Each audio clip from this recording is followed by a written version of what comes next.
Générique.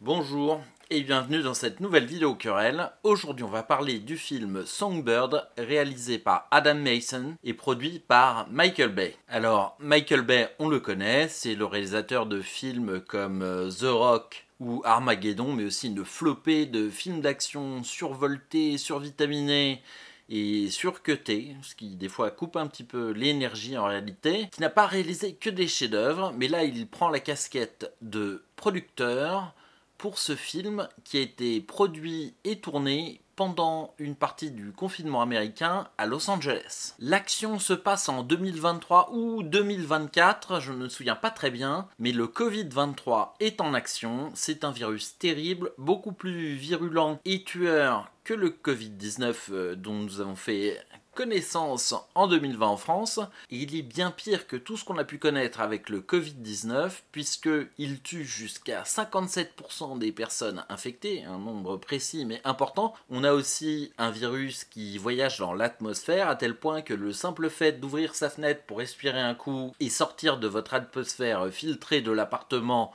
peut vous permettre d'obtenir un virus. Donc on est véritablement dans cette situation terrible avec des mesures sanitaires type loi martiale qui sont mises en place. L'histoire gravite autour de plusieurs personnes qui vont nous montrer différents aspects de la société, mais dont les destins vont s'intercroiser pendant ce film de 1h25. On a Nico, le coursier, qui est lui immunisé, sa petite amie Sarah, qui est confinée dans un appartement avec sa tante. On a la famille Griffin, qui sont des grands bourgeois profiteurs de la crise, corrompus, qui vont aider à délivrer des bracelet d'immunité, on en reparlera après. On a le directeur de la sécurité sanitaire pour Los Angeles, qui est une espèce de fou, qui est arrivé là par un concours de circonstances que je ne spoilerai pas. Et puis on a accessoirement le directeur de la compagnie de livraison qui fait travailler Nico. Et on a le pilote de drone qui aide un petit peu dans toutes sortes de domaines. Et enfin, une chanteuse streameuse qui s'appelle May, qui va avoir un rôle aussi d'illustration de la nature de cette société confinée. Parmi les points intéressants de ce film, il y a la façon dont on nous décrit un univers qui n'est pas véritablement futuriste, puisque c'est dans 3 à 4 ans. Néanmoins, il y a des évolutions technologiques liées aux conséquences du Covid-19 peut-être, et en tout cas certainement par l'apparition de ce Covid-23. Donc on va avoir toutes sortes de différentes technologies, par exemple, qui sont intégrées au smartphone. On va avoir l'obligation pour les personnes qui vivent à Los Angeles, mais on imagine dans tous les États-Unis, de se scanner quotidiennement avec leur portable. Donc il y a des capteurs spéciaux qui ont dû être installés dans les appareils qui vont détecter la fièvre et un certain nombre d'autres symptômes. Bon, là on est dans la légère SF parce qu'en réalité je crois que la température, peut-être même des téléphones le font. Bien sûr aujourd'hui on sait mesurer avec le pouce le rythme cardiaque. Il y a, ce dont je vous parlais précédemment, les bracelets d'immunité que les quelques personnes qui sont constatées effectivement immunisées contre le virus peuvent obtenir et qui leur permet de se déplacer partout en toutes circonstances, alors même que tout le monde est confiné dans des conditions extrêmement strictes. Donc c'est un précieux sésame, mais qui de la même manière oblige les gens qui sont immunisés à faire le boulot que les autres ne peuvent pas faire. Donc on a bien ce côté d'analyse de la société où il y a ceux qui doivent bosser et qui préféreraient être en sécurité, et ceux qui sont obligés de rester à la maison et qui aimeraient pouvoir bosser, gagner de l'argent, vivre tout simplement, rencontrer des gens. Et alors là il y a une petite innovation qui est toute bête parce que c'est vraiment par petites touches que ce film a pu être fait. Encore une fois, c'était pendant le confinement avec des règles très strictes de tournage qui ont parfois peut-être même été un peu contournées, et avec un budget assez limité, en tout cas raisonnable on imagine. Et là ils ont une idée, ils ont mis dans chaque logement des espèces de sas entre l'extérieur et l'intérieur des logements qui font une stérilisation. Alors ils annoncent stérilisation UV, je sais pas si techniquement c'est possible de stériliser un colis fermé juste en envoyant des UV dessus, mais en tout cas on imagine qu'une technologie pourrait exister qui ferait qu'on pourrait s'échanger de façon parfaitement sûre un certain nombre de colis. Ce serait intéressant, en tout cas c'est dans le film et ça fonctionne assez bien, on y croit et on comprend tout de suite à quoi ça sert. C'est une réussite de ce point de vue là. L'autre aspect intéressant du film, c'est le monde confiné. Alors ils ont profité de la période où les rues de Los Angeles étaient quasiment vides, en tout cas à certains horaires. Ils ont habillé un tout petit peu, mais sans avoir besoin de faire d'effets numériques, sauf sur quelques plans larges, je dirais, en début de film. Mais les rues, ils les ont survolées en drone, donc ils ont pu même filmer des fois en restant à l'intérieur. Ils ont accessoirisé les routes en mettant des plots en béton pour bloquer la route aux voitures. Il y a eu des checkpoints qui ont été faits et à chaque fois, ça c'est le dernier personnage dont je ne vous ai pas parlé, ce sont les gens masqués.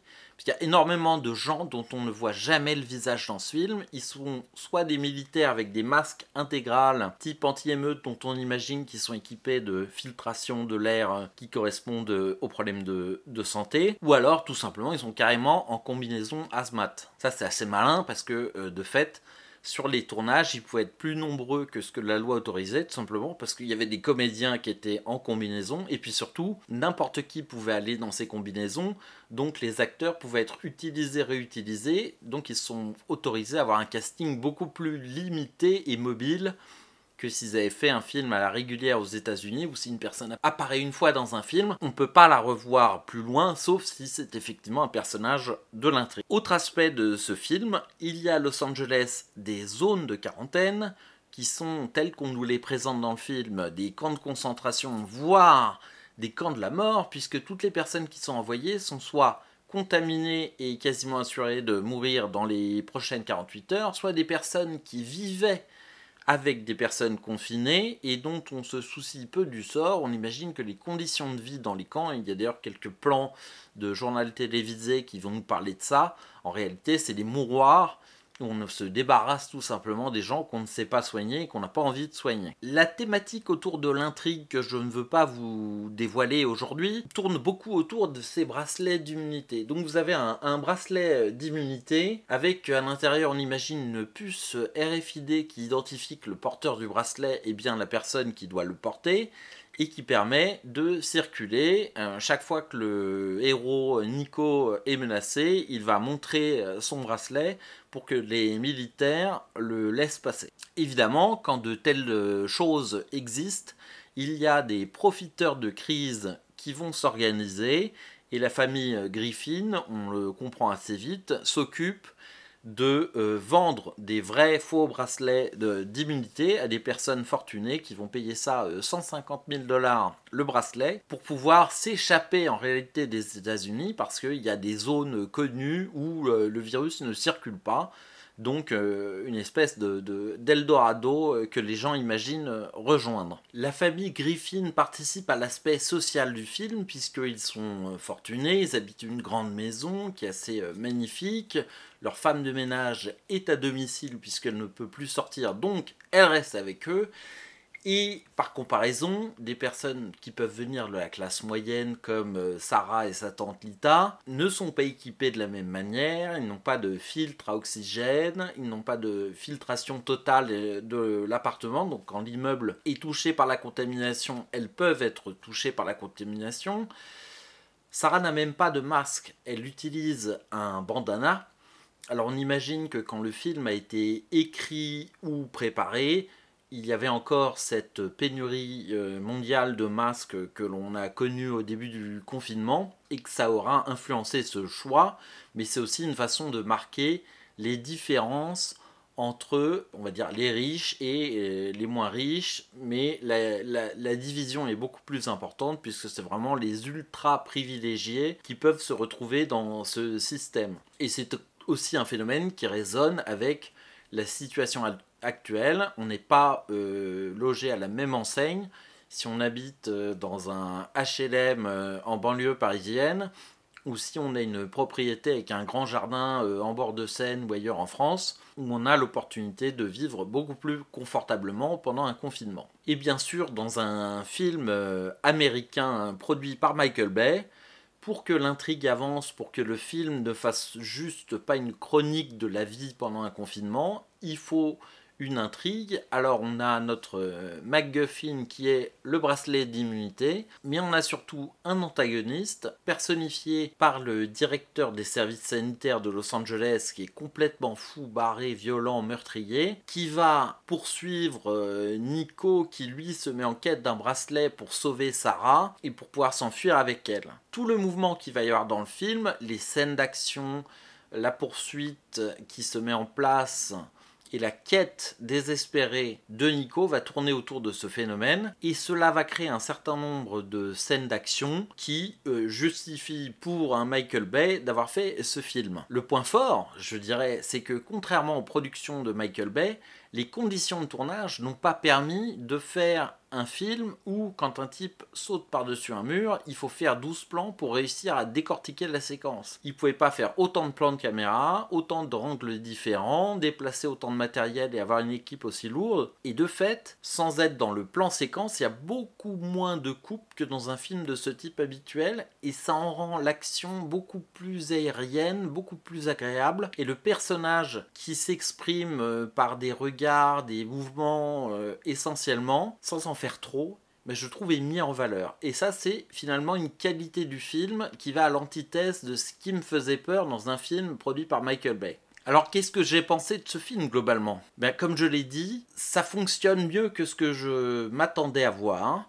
Il y a beaucoup de détails par petites touches qui sont intéressants. Il n'y a pas d'images de synthèse qui viennent polluer cette vision. Les visions des rues désertes sont réelles. On y est vraiment. Il n'y a pas tous les excès qu'on connaît aux films hollywoodiens qui tentent ce genre d'aspect un peu dystopique, c'est exagéré, futuriste un petit peu. Et on est finalement dans un film qui est agréable à regarder. Et je dirais que sa durée 1h25 est un atout majeur pour qu'on n'ait pas de redites, qu'on n'ait pas de suraction sur suraction. C'est-à-dire que ce qu'on aime chez James Cameron qui va faire plusieurs climax dans un film, là on va pas l'avoir, on va aller droit au but. Nico a sa quête, il va se battre, il veut sauver Sarah, il va rencontrer des embûches qui ne sont pas totalement surréalistes, mais qui sont plutôt assez réelles. Il y a une intrigue secondaire dont j'ai pas parlé avec la chanteuse streameuse, qui est bon, je veux pas trop en parler, mais c'est pas hyper intéressant, mais ça permet d'élargir un petit peu le monde, et finalement, il y a un équilibre qui est judicieux entre l'exposition du début du monde, qui ne nous révèle pas tout, et l'action qui va nous permettre au fur et à mesure de découvrir un petit peu les règles du jeu de ce monde confiné sous loi martiale, pour arriver jusqu'à un dénouement avec, sans révéler rien, une pointe d'optimisme. Un gros point positif, c'est le fait que la plupart des acteurs sont totalement inconnus, donc on ne passe pas son temps à reconnaître « Ah, c'est machin, parce que, à part Demi Moore, qui est un petit peu décalée dans ce qu'on lui connaît, parce qu'elle a un plus petit rôle, et qu'elle joue avec beaucoup de sobriété, il n'y a pas de gueulante, de folie, de délire. Elle est vraiment pas mal, mais l'acteur principal, Nico, il est très bien. Il est assez beau gosse, athlétique, et il en fait pas trop. On sent vraiment qu'il est amoureux de Sarah. Donc de ce côté-là, elle-même lui répond et leur relation est bonne. Ils ne se parlent que par un téléphone portable ou au travers de la porte pour essayer finalement de se réunir. C'est assez touchant. Donc est-ce que c'est un grand film ? Non, on n'est pas sur du Cassavetes, Kubrick et que sais-je. En revanche, c'est un film qui est assez humble, qui ne cherche pas à nous vendre quelque chose qui serait une montagne, mais qui dit, voilà, pendant 1h25, on va vous projeter dans une vision terrible de ce que l'on vit actuellement, et c'est de ce côté-là plutôt une réussite. Alors, est-ce que je vous conseille de voir Songbird ? Eh bien oui. Aujourd'hui, il est disponible en VOD payante sur plusieurs plateformes, mais la bonne nouvelle, c'est que au 15 janvier, il sera disponible inclus dans l'abonnement Prime Video, et il sera donc possible de le regarder gratuitement. Pour moi, C'est un film, si vous n'avez pas trop peur d'un univers anxiogène qui parle d'une pandémie, qui vous plongera pas dans la déprime, vous allez suivre d'actions sympas, il y a des bons acteurs, c'est bien foutu. Maintenant, je vous promets pas une mise en scène extraordinaire ou innovante, encore que il y a de vraies bonnes idées. Donc regardez-le, lâchez-moi un commentaire quand vous l'aurez vu. Voilà, donc c'est la fin de cette vidéo pour aujourd'hui. Abonnez-vous, likez, mettez un commentaire, et bien sûr dans ces commentaires, si vous êtes d'accord, pas d'accord, dites-le moi, il suffit de rester correct et moi je suis prêt à tout entendre. C'est avec plaisir que je répondrai à tous vos commentaires, et qu'en attendant, la force soit avec vous.